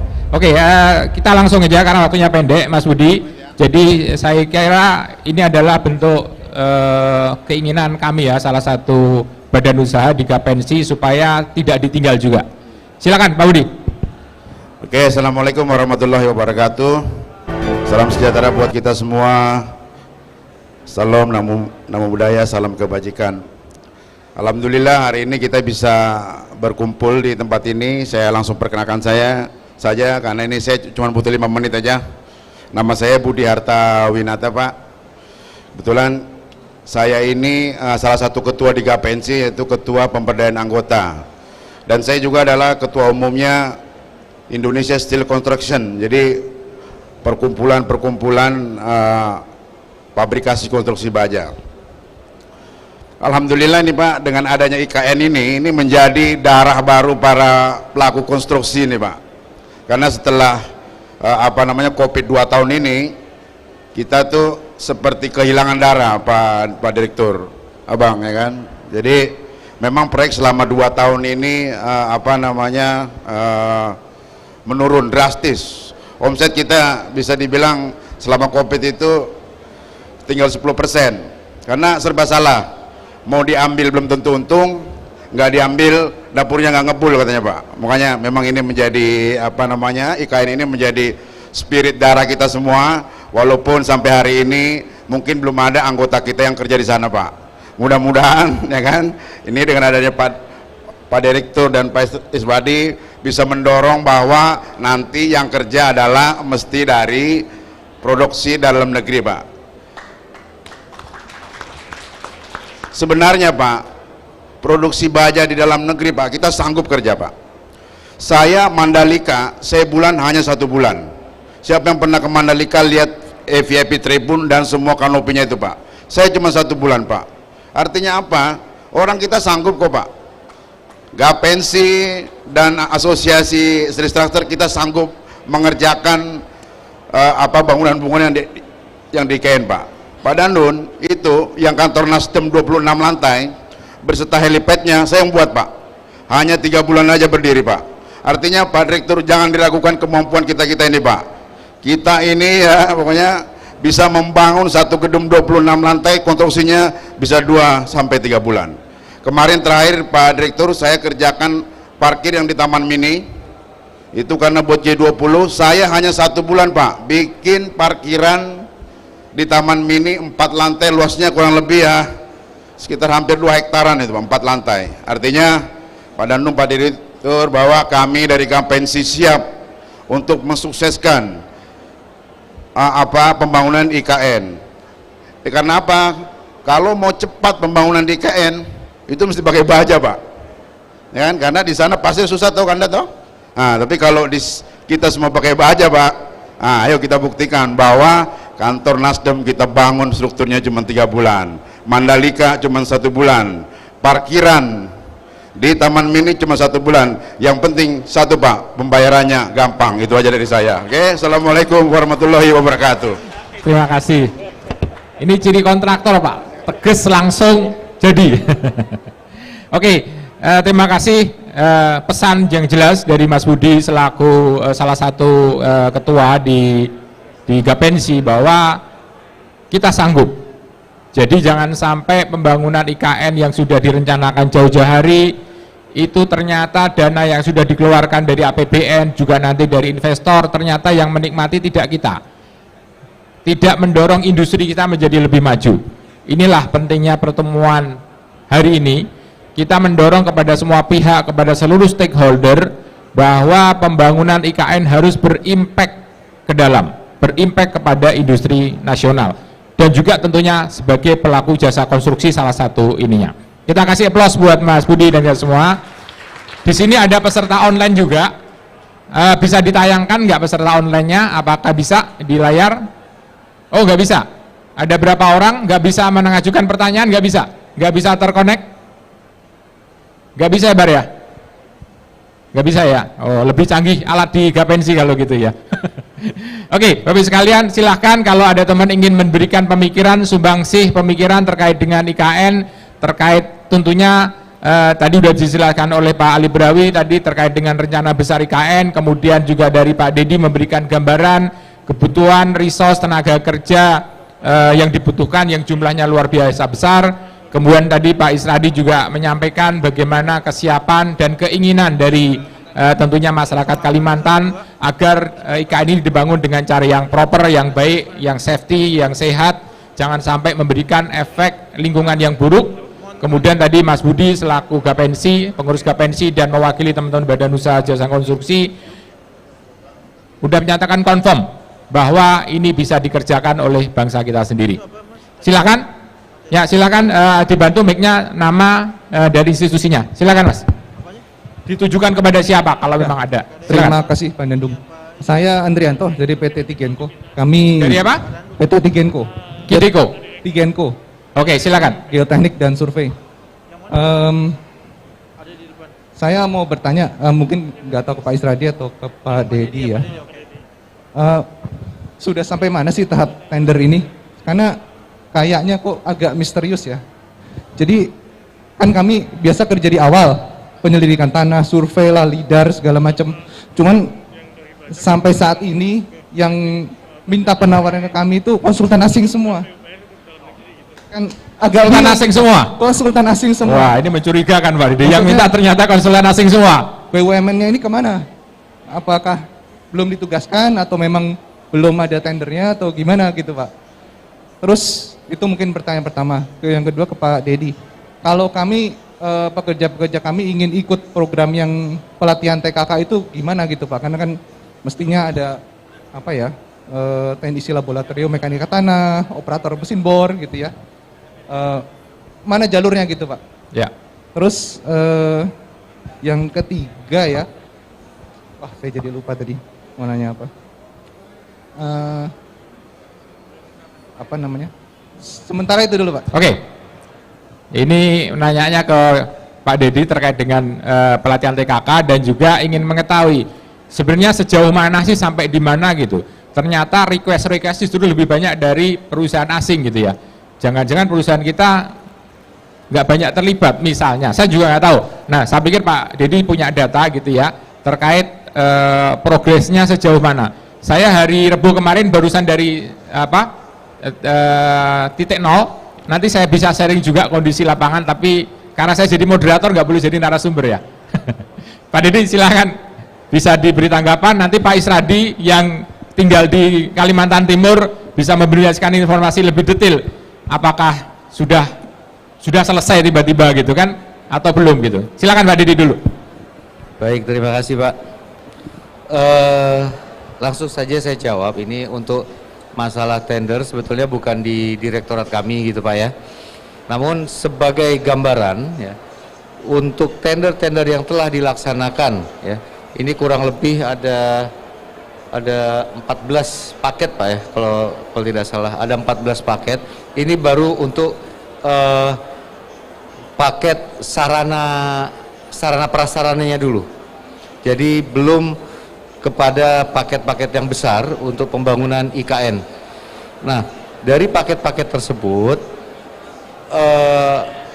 Pak Menteri ya, Menteri PUPR ini mengarahkan selalu kepada perusahaan ya, perusahaan nasional ya. Nah, dari perusahaan nasional ini taruhlah kemudian dia BUMN, ini diharapkan mereka ber-KSO dengan penyedia jasa lokal gitu. Nah, ini akan diatur juga kemudian pada saat tender-tender yang mulai besar-besar ini untuk pelaksanaan pembangunan konstruksi ya, khususnya buat IKN ya. Ini nantinya akan diatur, diwajibkan bekerja sama dengan penyedia jasa lokal gitu. Nah, kemudian yang terkait untuk jalur tenaga kerja konstruksi, ini memang kita sedang mensosialisasikan Pak kemana-mana Pak, termasuk ke 4 balai yang tadi saya sampaikan. Sudah mulai disosialisasi di Balai Jasa Konstruksi wilayah 5 Banjarmasin, yang tadi yang wilayahnya 1 Kalimantan. Tahap awal kami mensosialisasikan dengan Pemda Kalimantan Timur. Jadi mulai dari Pemda Provinsi, pemerintah daerah, kabupaten, kota, sampai kecamatan-kecamatannya. Dan terakhir kami juga sosialisasi dengan ormas-ormas. Jadi untuk pendaftarannya ini bisa melalui pemerintah daerah, ya. Dalam hal ini bisa melalui Pemprov Kalimantan Timur di dinas PUPR-nya, atau bisa di Pemda Kabupaten Kota, ini juga melalui dinas PUPR-nya. Namun apabila ingin langsung mengusulkan kepada kami, bisa juga. Nanti kami sampaikan alamatnya dan nomor kontak serta PIC-nya, Pak. Nanti bisa kami sampaikan kepada panitia. Siap. Dan ini sedikit menanggapi, Pak, ya, menanggapi Pak Budi tadi, Pak. Ya. Kaitannya dengan produk dalam negeri, gitu, Pak, ya. Kan sekarang aturan-aturannya sudah diarahkan ke sana, Pak, ya. Dan kemarin kami juga baru menerima, Mas Bagus sudah bisa nih. Bisa ada yang di-share dari Pak Dedi? Kami baru juga mendapatkan informasi ini dari Pak Luhut, ya, dari Menko, dari Pak Menko ini. Suratnya itu aksi afirmasi pembelian dan pemanfaatan produk dalam negeri dalam rangka dalam rangka bangga buatan Indonesia. Saya nggak bisa baca, ini harus menjauh. Harus agak jauh. Ya, oke. Jadi ada 40% dari total belanja. Betul. Jadi diharapkan untuk segera menindaklanjuti 3 ini, ya. Yang pertama, memastikan realisasi belanja PDN-nya minimal 40%. Kemudian memastikan belanja PDN-nya dilakukan melalui e-katalog. Nah, oleh karena itu nanti tolong disampaikan, Pak, segera masukkan kepada e-katalog, Pak. Karena kalau sudah masuk e-katalog sudah aman itu untuk masukkan tender, gitu, Pak, ya. Nah, kemudian juga melakukan pengendalian belanja impor menjadi maksimal hanya 5% dari total belanja pada tahun 2023 ke depan nanti. Jadi untuk belanja impornya hanya boleh 5%. Nah, ini harusnya teman-teman asosiasi, Pak. Siapa? Ini penting harus sekali, didorong. Pak Saudara ini. Ya. Nanti saya punya informasi yang menarik kebetulan terkait hal ini. Ini harus didorong produsen-produsen itu untuk segera memproduksi yang TKDN-nya lebih tinggi. Karena ini sebagai informasi saja nih. Tadi kami sudah bicara dengan Pak Rektor bahwa kami sedang melakukan pelaksanaan pelatihan BIM, gitu, Pak, ya. Untuk pelatihan BIM, Building Information Modeling, ini memerlukan standar spesifikasi khusus komputernya. Dan ini sangat dibutuhkan, gitu, Pak, ya. Lah, tetapi begitu kita ingin mengusulkan untuk pengadaan barang modal yang spesifikasi yang TKDN-nya mencukupi, yang kompatibel untuk melaksanakan ini, nggak ada, Pak. Nah, ini yang harus didorong.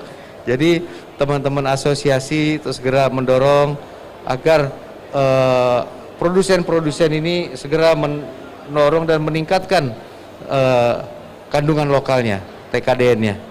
Mungkin itu, Bapak. Terima kasih Pak Dedi, luar biasa.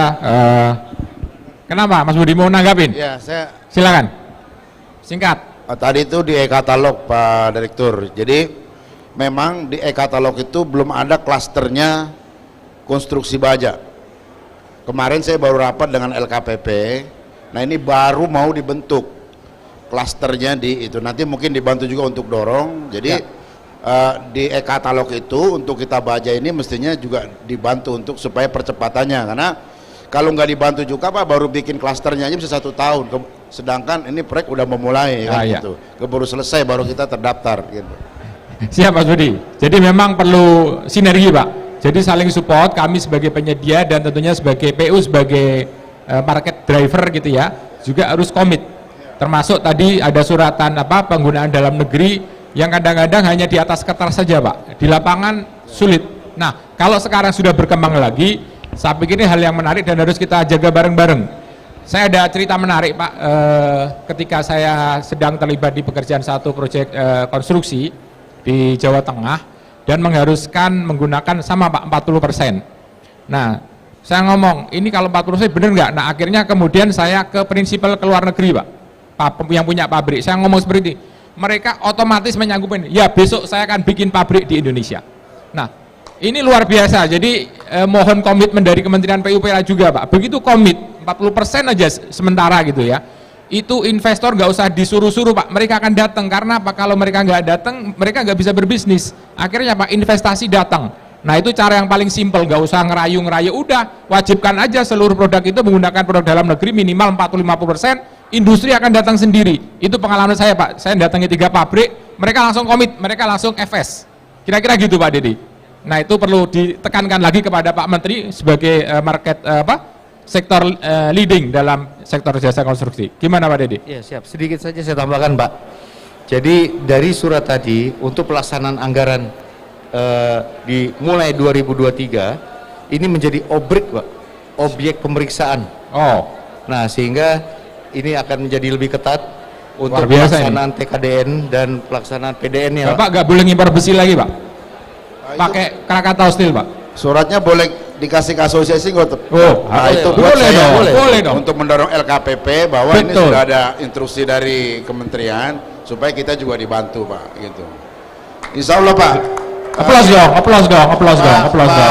Pak Dirjen, Pak Dirut, kita Pak, saya 2019 pabrik saya ekspansi Pak, saya 100 miliar untuk konstruksi baja Pak. Tapi baru dibikin 6 bulan Pak Dandung, COVID. Makanya tadi saya bilang, kita sebenarnya ini antara hidup dan mati, dan ini sebenarnya menjadi Pak Budi, saya darah nanya, kami juga Bapak ini. ngambil bahan baku besi dari mana? Dari KSMO Pak, nggak ada, kita Nggak nggak pernah, ada impor ya? nggak bakalan. Aman Pak? Kita nggak bakalan bisa impor Pak. Karena kalau impor itu mesti beli 1 kapal dan 1 produk. Sedangkan kan pasti di IKN itu macam-macam produknya, Ya. sehingga pasti kita ngambil dari KS, Gunung Garuda dan Lautan Steel yang memang ada Di pabriknya Indonesia. dalam negeri. Dan kita nggak pernah impor Pak. Siap. Fabrikator ini nggak pernah. Yang Siap. impor itu kan pedagang besinya Pak yang dari atas itu. Pak Isradi, tadi ada pertanyaan tadi, sampai di mana sih gitu kan? Sampai di mana proses pembangunan IKN di lapangan aja Pak? Kalau tadi kan sudah disampaikan Pak Dedi, oh sudah tender, udah berkomitmen bekerja sama dengan partner lokal. Kenyataannya ketika Bapak ada di Balikpapan seperti itu enggak sih? Iya, jadi sebenarnya tadi saya sudah sampaikan. Kan yang pertama, kalau bicara pembangunan infrastruktur IKN, ada yang sudah dibangun sebelum IKN diumumkan, ada yang sudah, misalnya Sepaku Semoy itu sebelum IKN, Jembatan Pulau Balang sebelum IKN. Jalan-jalan yang sekarang memang masih di bawah Kementerian PUPR, itu tidak dalam konteks IKN, misalnya yang menghubungkan antara Penajam dengan ibu kota negara. Nah, yang perlu saya sampaikan juga bahwa kan kita sama-sama dengar kemarin tanggal 30 baru tanda tangan kontrak kan, yang misalnya untuk tahun 2022 itu sekitar 5,3 triliun. Kemudian nantinya ada sekitar, tadi sudah saya sampaikan kalau saya tidak salah, yang pasti tahun 2022-2024 sekitar 43 triliun. Nah, ini akan mengundang kita semua, tinggal kita saja mencari sumbernya. Di sumber juga kan kelihatan semua dana untuk sementara itu di Kementerian PUPR. Ada misalnya untuk tahun 2022 saja Ditjen Sumber Daya Air 42,8 miliar atau dan seterusnya sudah ada. Untuk menghubungi mereka gampang, ya kan? Akan tetapi ini jadi catatan kita semua. Yang pertama, pemindahan IKN dari Jakarta ke Kalimantan Timur adalah momentum kebangkitan pengusaha-pengusaha kita kalau kita bisa manfaatkan secara baik. Ini saya kasih contoh saja Pak ya, teman-teman konsultan di Balikpapan. Kalau dulu dapat proyek yang jauh di bawah 1 miliar, ini sekarang apa istilahnya, kalau dia bahasakan malah muntah-muntah dengan proyek gitu. Akan tetapi memang kewajiban kita semua sama sekarang yang dilakukan KPNSI. Coba bayangkan kalau KPNSI tidak laksanakan, kan tidak ada informasi seperti ini, nggak ada keterkaitan. Nah, buru saja terus, karena baru memang sekarang lagi berburu bisnis itu. Nah, ini satu lagi, bisnis di IKN itu tidak saja pembangunan infrastruktur di IKN, turunannya banyak. pengangkutan, karena di sana kan kalau mau bangun IKN misalnya pasir apa semua kan harus ngambil dari luar, dari Jawa Timur, dari Sulawesi, jadi turunannya banyak. Kalau Bapak memplototi itu dan sekarang kan berita tersebar, otorita juga memberi ruang untuk misalnya kalau ada yang mau presentasi silahkan. Setahu saya dari pagi sampai sore, Senin sampai Sabtu bahkan Minggu, otorita itu terbuka, bahkan PUPR. Jadi pemihakan itu pasti. Jangankan itu, coba bayangkan saja. Ini sekedar gambaran saja. Di Kalimantan Timur itu, kalau tidak ada IKN, tidak mungkin jalan kilometer 38 sampai titik 0 itu selesai. Ya. Ya. Bendungan Sepaku Semoy yang misalnya direncanakan berakhir di akhir 2023, diminta sama Presiden Jokowi selesai di awal 2023, intake Sepaku. Dan pasti banyak turunannya, banyak proyeknya. Tadi pagi kami sempat berpikir, ini kan ada ratusan tenaga kerja, ratusan ribu, dampak sosialnya, keinginan sosialnya, seksnya dan lain-lain itu jadi dampak. Jadi mari kita kawal IKN dengan bagus, karena ini momentum, ini kebijakan terbaik, ini peluang usaha. Pekerja sudah banyak sekali, sampai 2024 saja sampai ratusan ribu orang. Nah, tinggal kita aja. Pemerintah setahu saya itu semua mencurahkan tenaganya untuk IKN, karena waktu kita terbatas. Nanti next time saya akan sampaikan. Siap. Assalamualaikum warahmatullahi wabarakatuh. Oke, Pak Israji luar biasa. Jadi apa namanya? Ini suatu diskusi yang penuh komitmen sebenarnya ya.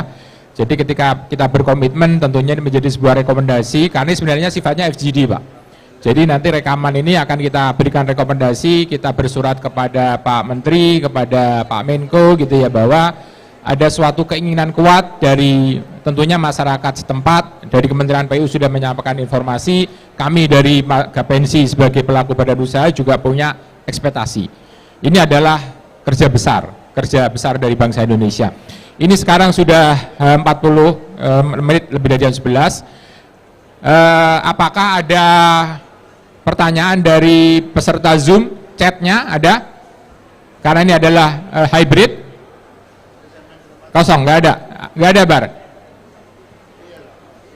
Oke, ada satu kesempatan lagi buat teman-teman yang di sini ingin mendiskusikan sesuatu, menyampaikan terkait dengan presentasi atau diskusi dari Pak Dedi, Pak Isradi dan Mas Budi. Cukup?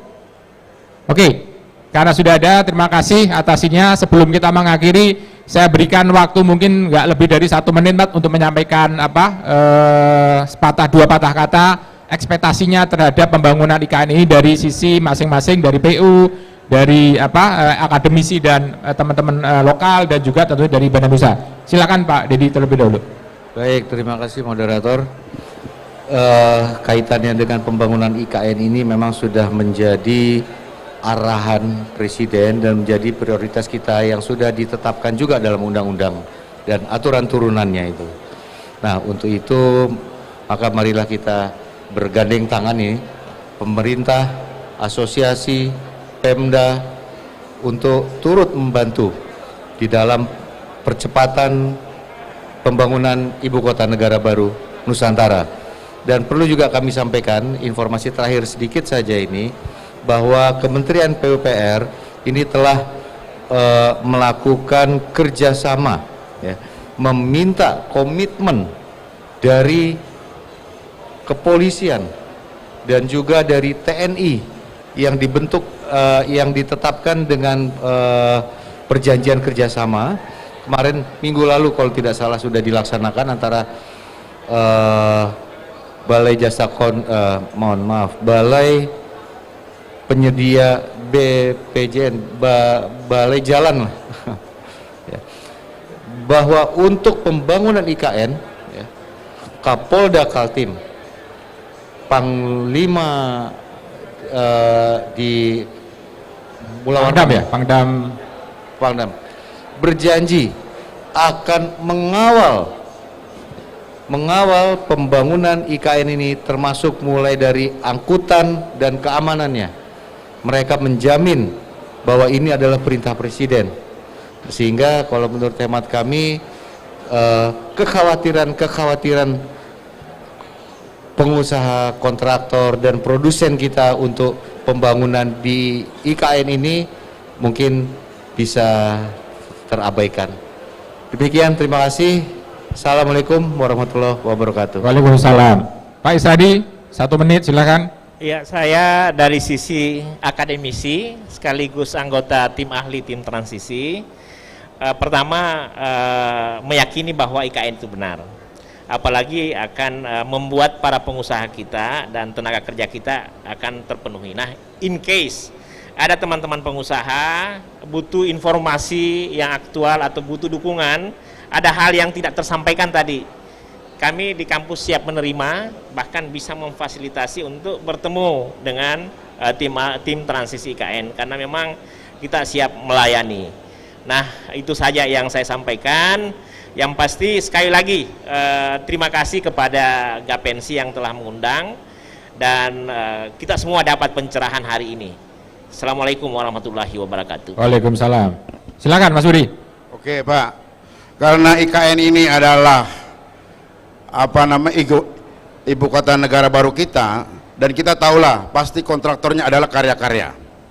Nah, karya-karya ini mestinya dia harus membantu pengusaha-pengusaha subkon-subkonnya. Jangan sampai IKN ini menciptakan kebangkrutan subkon-subkonnya Pak. Jadi mesti punya suatu landasan khusus bagaimana pemerintah mengawal pembayaran dari karya ke subkonnya Pak. Jangan sampai karyanya untung, subkonnya pada tenggelam semua Pak. Itu ya mudah-mudahan itu menjadi tanggung jawab kita semua Pak. Kan jangan sampai pemerintah hanya mengasih karya, tapi karyanya yang mesti dibikin peraturan bagaimana proses pembayaran yang maksimal 1 bulan dari invoice masuk Pak, sehingga pasti proyeknya sukses. Tapi kalau pembayaran lebih dari 1 bulan, saya nggak tahu bagaimana. Suksesnya Mandalika dan Taman Mini dan saya bangun Pak, itu karena pembayarannya lancar. Jadi suksesnya proyek ini bukan karena orangnya skill bagaimana semua Pak. Salah satunya adalah pembayarannya Pak. Udah dari kita, mungkin dari Kapensi begitu aja Pak. Mudah-mudahan ini menjadi konsen buat kita semua. Terima kasih. Assalamualaikum warahmatullahi wabarakatuh. Terima kasih Mas Budi.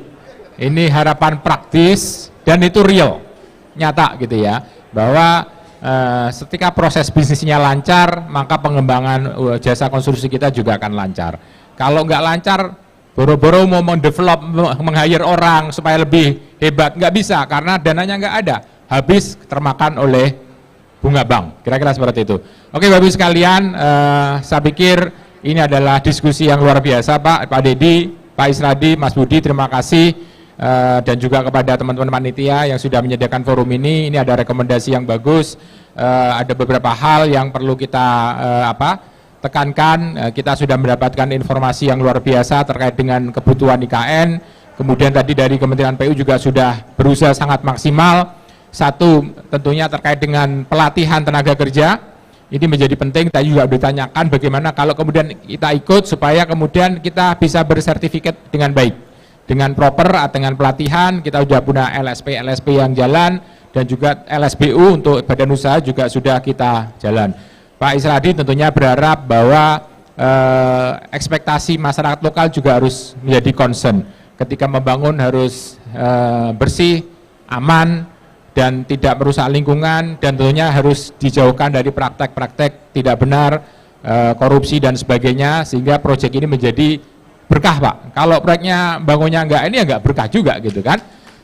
Dan Mas Budi tentunya ekspektasi pragmatis, keterlibatan badan usaha nasional, baik itu tentunya swasta, kami yang kecil menengah, itu menjadi prioritas agar bisa diperhatikan, agar bisa menjalankan proses ini secara baik. Nah kira-kira itu sebagai kesimpulan, dan yang paling penting tadi kami mohon Pak surat dari Pak Menko tadi terkait dengan penggunaan TKDN seperti harapan Mas Budi itu menjadi pegangan kita. Jangan sampai kemudian tadi yang dimuluk-mulukkan, dicita-citakan oleh Pak Ali Brawi, ternyata kita hanya jadi penonton. Nah kita harapkan kita harus terlibat, industri kita harus bangun, ini menjadi momentum. Dulu ketika 2014 atau 2016 memulai infrastruktur, mungkin kita agak lalai Pak, sehingga saya sering berdiskusi dengan teman-teman PU, masih banyak komponen-komponen impor yang harus kita datang karena datangnya seperti mendadak. Nah kita harapkan IKN tidak seperti itu, direncanakan dengan baik sehingga ini menjadi lokomotif pembangunan industri jasa konstruksi nasional kita. Saya pikir itu yang bisa kita wrap up, kita simpulkan dari diskusi siang hari ini. Dan jangan lupa nanti jam 2 ya Mbak Putri ya, jam 2 kita akan diskusi lagi lebih dalam terkait dengan kesiapan sumber daya manusia dan kearifan lokal yang harus kita akomodir dalam pembangunan IKN. Selamat bertemu lagi nanti jam 2 setelah sholat Jumat di tempat ini, di tempat yang sama kita diskusi dengan teman-teman yang lain. Terima kasih, mohon maaf kalau ada yang salah Pak Dedi, Mas Budi dan Pak Isradi. Wabillahi taufiq walhidayah. Assalamualaikum warahmatullahi wabarakatuh. Mau difoto dulu ya? Difoto dulu ya. Moga silahkan kembalikan ke Mas MC. Baik, sekali lagi tepuk tangan yang meriah untuk diskusi pada siang hari ini. Dan sebelum menyudahi acara pada hari ini, boleh silakan foto bersama dulu.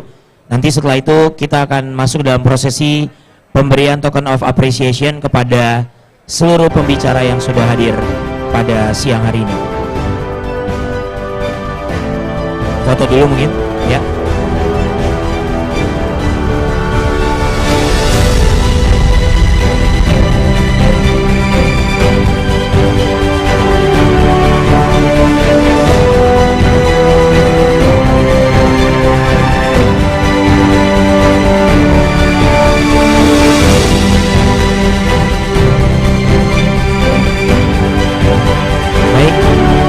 Oke, untuk selanjutnya berkenan untuk memberikan token of appreciation kepada pembicara. Yang pertama diberikan kepada Bapak Rektor nih, Bapak Isradi Zainal, yang merupakan putra daerah dari Kalimantan Timur ya Pak. Baik, diterima dengan baik. Selanjutnya diberikan kepada Bapak Dedi Natri Fahrizal, Direktur Kompetensi dan Produktivitas Konstruksi, Direktorat Jenderal Bina Konstruksi.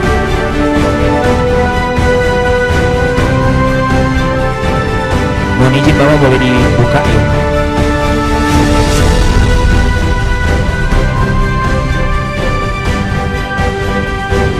Selanjutnya yang terakhir diberikan kepada Bapak Budi Hartawinata selaku Indonesian Society of Steel Construction. Baik, semoga harapannya dijawab Pak. Baik, sekali lagi Bapak Ibu sekalian boleh tepuk tangan yang meriah untuk program kita di pagi hari ini. Bapak mungkin izin sudah foto bersama lagi dengan menggunakan token of appreciation-nya dan juga goodie bag. Ya Pak, silakan.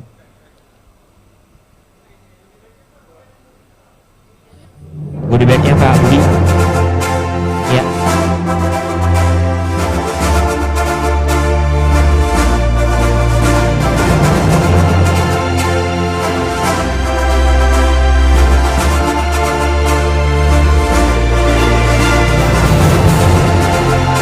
Baik, terima kasih Bapak Dandung S. Harninto selaku moderator kita pada siang ini, Wakil Sekjen Gapensi.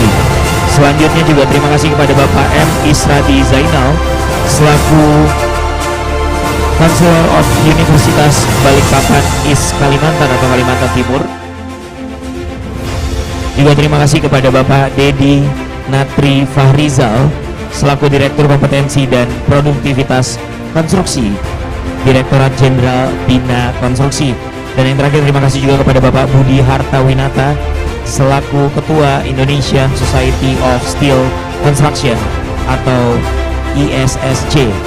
Dan juga tentunya terima kasih kepada hadirin yang sudah hadir pada pagi hari ini sampai dengan siang hari ini. Tepuk tangan yang meriah. Jangan lupa nanti akan dilanjutkan program atau sesi yang kedua pukul 2 siang selepas sholat Jumat dan juga makan siang. Dan Indonesia Energy and Engineering 2022 Series diselenggarakan oleh Pamerindo Indonesia bersama dengan Informa Markets, juga Sustainable Events, PT Panca Traktor Indonesia, juga Prakarsa Jaringan Cerdas Indonesia yang tergabung dalam Gapensi, juga Platinum Sponsor XCMG Indonesia, Silver Sponsor Zoom Leon, Sustainability Partner United Tractors, juga Digital Partner Samsung Indonesia, Official Apparel Partner MG and Total Crane Indonesia, juga Renewable Electricity. Dan hari ini akan tetap dilangsungkan di hybrid seminar area atau hall C2 untuk program lanjutan, program yang kedua di pukul 2 siang. Terima kasih, kita berjumpa nanti selepas sholat Jumat dan juga makan siang. Saya David Rindo, mohon undur dan sehat selalu.